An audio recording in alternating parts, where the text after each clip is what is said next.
Asa mo ang airport? Di ami sa kuan, dinhat sa kuan para dahan sa bus.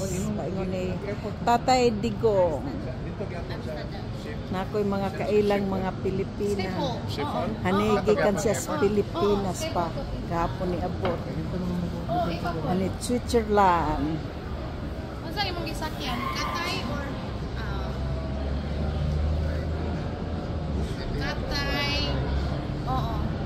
Or China Airlines? Barato siguro ma'am. China? Hindi ba? Oh, oras. Oh.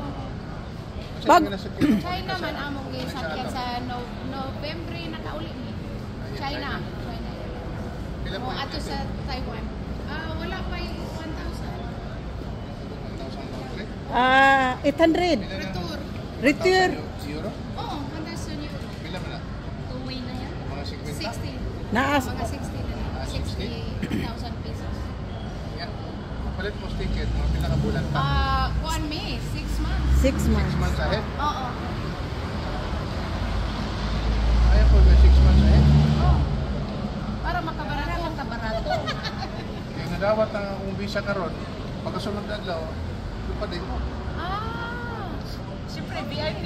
Switzerland. VIP di ay. BNB.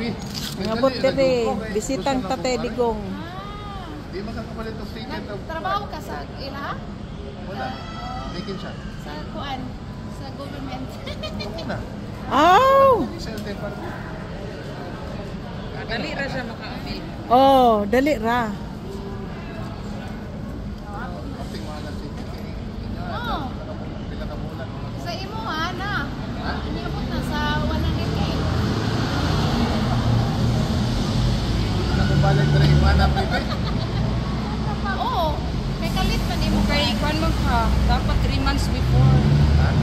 Saan nga magbuwag 3 months before kung ang visa na magkaroon ng kailangan na ang pag-fire biyahe?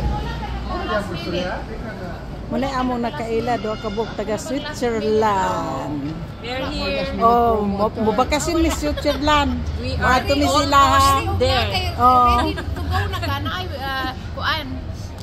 Promo. Ang ako, Kanigikan pa ni Pilipinas. Hindi mo po mo isang ticket, nagawang pa po visa. So, Ah. mag-book siya.